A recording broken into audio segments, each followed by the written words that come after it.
This is Matthew McConaughey. Natalie Portman. James Patterson. Michael Ian Black. And you are listening to Five Questions with Dan Schawbel.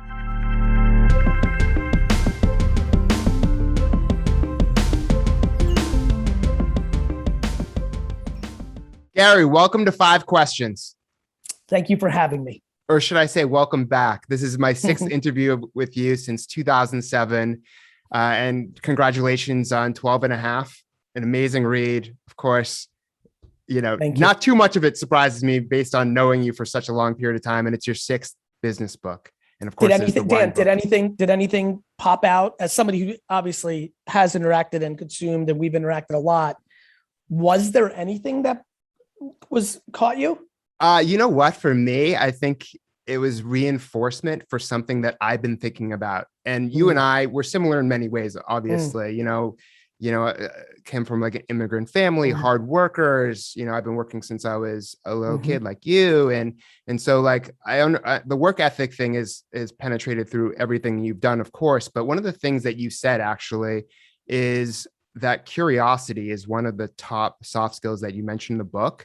And to me, that makes so much sense because when I think about what drives me, it's curiosity. It's the reason why I have a research business and I want to uncover the biggest workplace trends. You focus on marketing consumer trends and just overall trends about where we're going, in the future. So curiosity, like I was talking to David Copperfield and he even said curiosity is why he got into magic. So the fact that was one of the soft skills and emotional intelligence skills that you focused on, I think that really resonated with me because it reinforced how I'm thinking about what motivates me and why I do what I do. I love it. So going on to that, I love how you included it. And most people don't think of curiosity as a skill. How has your curiosity led to you experiment and have breakthroughs in business and your life? I mean, it's foundational for me. In hindsight, my attachment to youth and child-ish like optimism and curiosity is essential. I think curiosity leads to opportunities. Humility, I think, is actually a very important partner to curiosity and innovation. So not only am I inherently curious, like, oh, what is that? Or why do people like that? Even at this point in my career where my time has, for lack of a better word, humbled me in what its value is on paper, I'm willing to spend 70 hours, which is to go down an empty road. Yeah. Right? One of your great examples, Gary, is you have invested or participated in social networks that haven't succeeded, but you've learned from those experiences too, which has helped you then later invest and make decisions that have greatly benefited you. I would have been the first investor in Tinder if that wasn't incubated at IAC because of what I learned with Yo Bongo, which was a big loss for me, and tried to get into Highlight, which was a loss. And so I think that's exactly right. I think people they really undervalue learnings. They really do. The reps, the at-bats. I think when we say, this is a good analogy, actually, first time I ever thought of it. Hey, go in the gym and take 1,000 free throws. I think everyone who's listening right now is like, oh, that's going to help that person be a better shooter. What I don't think we go deeper into is realizing that person's going to miss 397 shots in that session if they're like early in their basketball life. That's how I treat business with curiosity. I'm willing to miss 397 shots so that later I'm an NBA player. And I think curiosity, along with humility, lead you down paths that actually occasionally become fruitful. And the key for me as an entrepreneur is if I lose 91 times and I win 7 times, the 7 times will offset the 98 at bats. And most people don't see that. And curiosity is a part of that. Yeah. And you can't replace actually doing it. As in, I've done tons of research on this about how people best learn. And from a workplace perspective, on the job training trumps everything. because you're actually 100%. doing it and learning firsthand what works, what doesn't work, what you like, what's going to benefit the business. Nothing you're measuring your results. Nothing is more obnoxious to me than watching business students give operators advice when they've never actually run a business. It can be right in theory, but it lacks context. Absolutely. And practicality often. And, you know, and that's not to say, I mean, I'll give you a good example. Head coaches oftentimes never play the sport professionally, but they've played it somewhat normally. And it's a little bit of context, but you can be a great head coach and not be a great player, and that's fine. But yes, I think curiosity is a massively underrated word in the business world. And that's what this book was about. I mean, kindness. When has kindness even been part of the business lexicon ever? Not since I've been around. And to me, and it was way worse before you were around. And me, right? And for me, it's the obvious way to build something meaningful long term. Mm-hmm. People sticking around for the long term leads to continuity. Continuity, a good atmosphere is less political. Thus, people are actually focused and going fast. And so it's interesting stuff. Absolutely. And curiosity is only one of the 12 essential emotional skills that you cover in the book. And the other thing that I thought was interesting is there's a half. So which skill do you feel weakest in, and how are you trying to improve it so you can be more effective in every area of your life? Yeah. So the book is called 12 and a half. And my point in the book is like, these are the 13 traits that I subjectively believe currently, based on my experiences with myself and others, really are foundational for modern business success. The half comes in because I feel like I'm very far along with the 12, and here's my half, and other people have their halves. But my half is, which is a stunner for a lot of people who don't know me well, or more importantly, for almost everybody who's listening who knows me as Gary V on a podcast or on stage, but doesn't know me as Gary Vaynerchuk, an executive. My great half, my whole career has been candor, which is wild, because the ability to be candorous in interviews or on stage or on television or on podcasts is a strength of mine. You know, I get unlimited, like, hey, Gary, I love your no bullshit approach. I really appreciate you shooting it straight. But as an executive, speaking to the masses with you right now, it's really easy because I'm not speaking to an actual human being. Speaking to Tamara or Sally or Ricky or Chanel is so much more challenging for me. And I always tried to skirt around the bone. If I had to give critical feedback, it would always still come in a package that was much more about optimism. I would skirt around the actual issue, and I was trying to find different ways to get them there without telling them like, hey, you're really struggling, or you're not good at this, or, you know, like I was always scared that it would lead to fear and spiral out of control. And I really struggled with candor, and 2 or 3 years ago, I started getting better at it, a lot better at it. Because my subconscious became my conscious. I'd always known, it was always hanging in there, Dan. Like I always knew, like, man, for somebody who really doesn't care about the money, really, truly, like, meaning, of course, I want some, but like, it's not about that. It's not about this. It's about the process. I love being liked. I like being admired.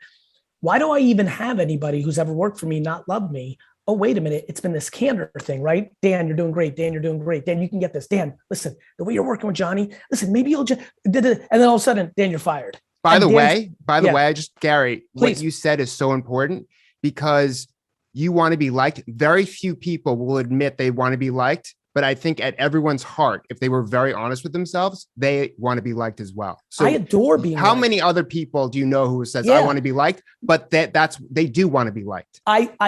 I love being liked. I also often in interviews say, I don't care what people think. That's actually equally true. I can hold both of those feelings. What I mean by that is, if Johnny Pants 99 says, you suck, Gary V, it's hard for me to have weight in that. I care a lot more what you think of me, Dan, than Johnny Pants 93, because we've interacted a lot over a decade. I care a hell of a lot more what Alex Raffington, what she thinks of me. She's one of my 3 admins and really knows me more than I care about her opinion of me way more than I care about your opinion of me.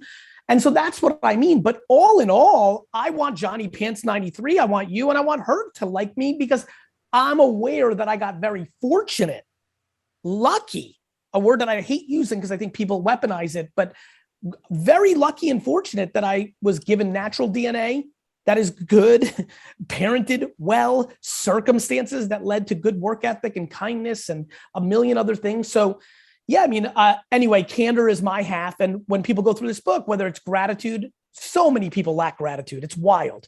Humility is impossible. You know, I come with heavy conviction and confidence, so people don't see this in me, but the way I operate my business, humility is a core foundation of what's going on with me.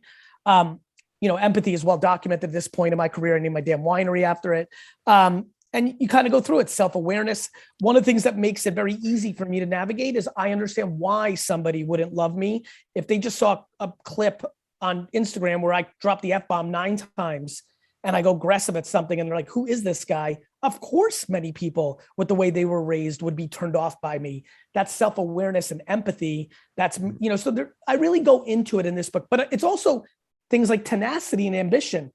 And most of all, my biggest argument in the book is like, look, the soft skills are actually the hard skills, right? Like I can find anybody who can have the talent to do the math or the creative or the man, like you can find them. Show me the people that are excelling at humanity, and I'll show you a company that if they hire that way, have a totally different outcome. Yeah, especially in the world where it's increasingly getting automated with new technology. If the technology's promise is to do much of what our hard skills do for us, then what remains is the soft skills, the emotional intelligence, everything you talk about in the book. Now, where you take things a step further, which really makes this book interesting and valuable, aside from just telling us, hey, here are why these are important, how they've applied to your life and made you successful and other people successful.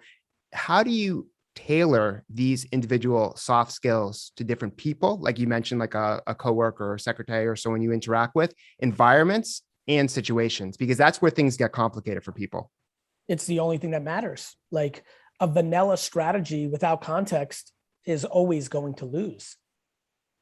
I mean, I deploy different tactics on these traits to the same person based on the day of the week. I have a different contextual thought process if it's raining outside versus sunny on how I have to be as a leader. I literally like compassionately and empathetically recognize that there are humans on earth that are very affected by weather. And so little things matter is what you're saying. In a real way, I actually manage differently on a Tuesday than a Monday based on the weather, let alone a million other. I just had a tough meeting, by the way, just now with a team that has been dominating all year. Now things are different. You know, some bad news from the client, and now like I have to be empathetic to that. I can't talk to them today the way I talked to them yesterday. When you're a true leader, when you're trying to achieve in humanity, in business, in life, if you are not capable of adjusting at every moment to every nuanced variable, you are creating vulnerabilities. And you know what's really interesting, Gary? One of the big things I recognized early during COVID is that everyone's in a unique situation. Meaning like I would talk to people who were pregnant and had COVID. I talked to people who had 2 children and was like a single mother living at home or was an entrepreneur or everyone, you know, income situations, where you live, you know, do you have kids or not? There's so many different variables. And as a leader, it's all, you know, what you said is very fascinating with, you know, depending on the weather, time of day, et cetera. But it's also like, what's this individual's life circumstances? Because work and life, as you know, are more blended. I mean, think about, you know, all the remote work that were you able to skim the book? The answer is yes, by the way, to what you just said. Did you skim it, or were you able to actually read it? I'm honestly, more like you. Yes, I'm more like you. I skim. You got the gist. Okay. Yeah. That, by the way, that doesn't even register for me personally. I'm very grateful for even knowing it exists, let alone skimming it. Let me ask you this.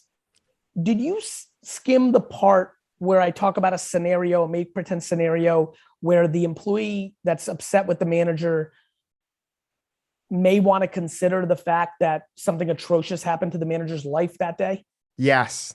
So I think one of the things that I'm really proud about this book is I think it gives a holistic, much more nuanced thought, which is when you're an employee, you just have an inherent thing of like, manager, what are you going to do for me? Fuck you, what I'm going to do for you. Or company, but we don't deploy, we tend to talk about empathy down.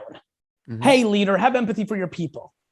But we don't talk a lot about, hey, employee, have empathy for your manager. If a manager has proven to you that she or he has been solid for a year and something atrocious happened today out of left field, I see people canceling that manager like, oh, I knew it. Fuck you, Sam or Sarah.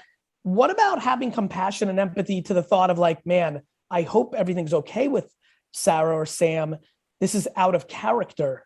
We don't do enough of that. Cordialness, civility, empathy. We need more. And all of my research has proved, I've interviewed tens of thousands of executives, managers, HR leaders, employees. And you know what's really interesting?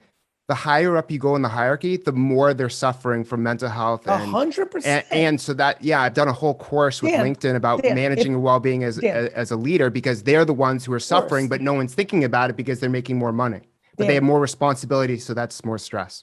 Dan, if I wasn't completely detached from everything professionally, my success, my failures, the money, the accolades, the haters, the pains, the fact that every day, all that happens to me is problem after problem after problem. That's all You're I do. A firefighter. I'm a firefighter. If I wasn't completely detached, it would be impalpable. Yep. So I'd love to switch gears as much. I know that you are like Mr. NFT, but you're also like NFTs is like part of your career, obviously. Like you're always forward looking, you're always testing, with your own NFTs in the marketplace you're launching and everything that you've been doing. So you've said that 98% of NFT projects will go to zero and called for an NFT winter. What do you think will be the 2% that appreciate long-term in value? I'm not sure. I'm incredibly positive. My big bet is CryptoPunks, just given the nature of its status of establishment. What about like IP, like VV with NFTs and like Disney NFTs with like Marvel and Star Wars? The problem is, I come from a collecting background, so I'm too smart. Me too. This. Good. So Comics. this. Good. So this. Not even close to every Spider-Man has value. What about the first ever Spider-Man NFT? Of course. The question becomes though, which one, right? Like versus on-chain versus what if Solana wins the day in 12 years? Then it's gonna be the first Solana Spider-Man, not the first ETH, right? So we're too early. See where I'm going? Yeah. There's a lot to think through. You could bridge over to different chains. There's a lot to think through. What is actually an NFT versus a digital asset? Maybe closed environment, decentralized. It's switching away from being a closed environment, though. It's going to be the question will, I know that, but the question will become, will the market accept it as the first, or was it the first that minted on mainnet because they didn't got it? Because now it won't be the first that's minted. So there's all of it's awesome. Like I actually have no idea. At a minimum, you're having fun and you're learning about this space. You don't know, but you're willing to, see what's going to work, and especially for your business, because NFTs is wrapped around a lot of what you're doing. I also like the fact that the results are going to be the results. I don't know. I have hunches. I will spend my money and put my reputation on the line against those hunches. And I have the humility and the confidence to navigate that, because I realize that if I am wrong, it's incredibly, this, I enjoy talking about passing on Uber twice. Well, because it's an example. It's a great example of, hey, you're not always going to be right. Yeah, it's also the truth, right? Like, fuck, like, so if CryptoPunks disappears in its relevance, and becomes Friendster, right? Then I'm like, okay, I was wrong. I shouldn't have bought that. And that will be just as good learning content for my audience as if I was right. And I think too many people are attached to success. I'm either attached or detached from both success and failure. I'm obsessed of the oxygen of the process, right? This. You and I grew up in the revolution of social media, personal brand moments of that too, right? That's how we broke out, That's how we broke out. Yeah.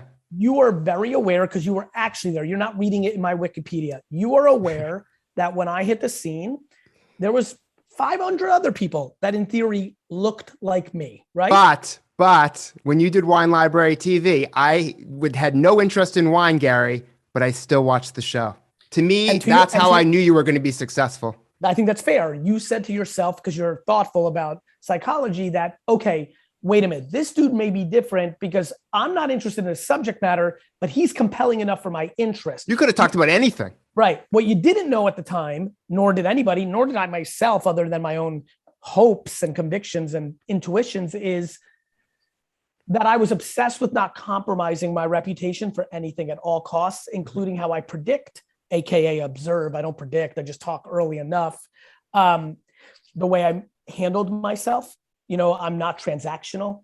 The way I like to have true relationships. You're smart. You know where I'm at this point. I'm doing this show because of you. I'm busy. I don't, but this is what I like about you, because I think you're awake. But I'm a long-term Gary V person, right? We'll be talking when you're, 70 years old. But I think you probably could have been long-term other people who along the way decided not to reciprocate relationships. Yeah. I just saw your future early on, and, I was like, it's worth the investment. And, you kind of, you both reinforced what I knew and showed me a path forward at the same time. And I think a lot of people would agree on that. That's very nice. I'm incredibly grateful at this point. I'm turning 46. I know we're recording this on Wednesday. I don't know when you're going to drop it, but on November 14th on the Sunday, when are you dropping this? Next week? A couple weeks? 2 weeks. Yeah. Good. Yeah. So, now I'm 46 as everyone's listening, and fuck, man, I had wisdom at 7. I hung out with 80-year-old Eastern European Jewish begrudging grandpas at the park in Queens, and these 85-year-old smug from the old country and the hard life, they were captivated by me, and I of them.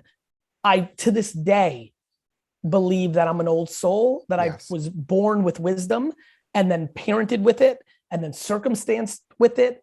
And the fact that I found my way to be able to pass it on without expectation of others is a gift. Thank God I was able to make money and fulfill myself with a roof over my head and food on the table in a manner that didn't require me to monetize my audience, right? I got so fortunate, right? So many people that are great communicators and do what I do, they're required to monetize their audience because that's the only way they can get their selfish needs. I was able to get my selfish needs out of being a retailer. VaynerMedia is a fucking $300 million a year business. I'm a businessman that happens to also desperately enjoy talking to people at scale. What the people on the other end have felt is, wait a minute, the other shoe never dropped with this guy. There was no funnel to this or that or this. It was a real relationship, not a transactional one. And that, I think, has been the pedestal that I've been able to be put on by the audience. Absolutely. And what's your best piece of career advice? That your word is bond. It's really helped me, man. Really, genuinely. My dad instilled that in me. My gift of gab, I could have been a cult leader, for fucking Christ, right? I am captivating. You're right. And the fact that, do you know how many days a year I thank God for making me a nice person? When you have a super communication superpower, you shiver down your spine of the thought, if you weren't in a good place, what damage you could do. And I have history to show me. I know who Hitler is. I know who Mussolini is. I know who Jim Jones is. You look at the history of when you are given that gift of communication, you could go Gandhi and Martin Luther King, or you can go Hitler and Mussolini. And fuck, not that I want to put myself in those territories because I stay in a much smaller place in society, but I'm aware that, and I'm grateful for that. And I think everybody has their version of communication skills. I think a lot of people listening right now don't realize how much of a legacy, and a good legacy, they can leave if they had the courage and the self-esteem to put out things they believe in. We can help each other. And unfortunately, negativity is louder than positivity. And that has played out over the last 15 years. And I take on a huge sense of responsibility to speak about optimism and practicality and hope and good stuff, because I believe it. Absolutely. And we talk about personal branding. We've talked about this for such a long period of time, whether people call it reputation or whatever. Consistency has always been important when building a brand, as you know, and the advice that you just shared, you've been sharing this for way over a decade. And it's because That's right. I think because your dad taught you it when you were younger, and it's something that has stayed with you. And It's also, I reinforced. understood it was something that was, you know what, it actually inspires me because I do believe it was taught to me. I believe my natural state does have a little too much schmooze. I know who I was at 8. I remember how I sold baseball cards at 10. The sale was more valuable than my honor, right? It just whatever it took. And, you know, as you become a little bit older, you know, I was able to be in an environment where lying was demonized. And so my dad really took a lot of my vulnerabilities out of me in scaring me. He scared me. He scared me straight at some level. And he caught me at 13, 14. So I'm 14, 15, 16, 17. And I started to it's almost like working out. I reformed. And by the time I became, and then it was just fucking over. Like I was just in such a good spot, right? And then by the time I'm 22, I'm this full product of my mom instilling the majority of the good shit, my dad really plugging the hole on what could have been a huge vulnerability and limited my upside. And here I am as a 46-year-old man, and professionally, I am in a very unique spot and have a lot of opportunity to really shape a conversation. I'm incredibly hungry for this book. I really want people to understand that the good traits are not over coddling, not soft, not la la la land, that actually these good things actually lead to empires. Yeah, and this will clearly be part of your legacy. Well, I hope so. Everything you just shared is such great advice. I obviously urge people to read the book, and, you know, I'll be following you forever. And I just think that the legacy you live is going to be a really positive one, promoting the, you know, emotional intelligence and skills that people really need, not just professionally, but personally. So thank you so much for being on the show, Gary. Love it's you, a pal. pleasure. Have a great day.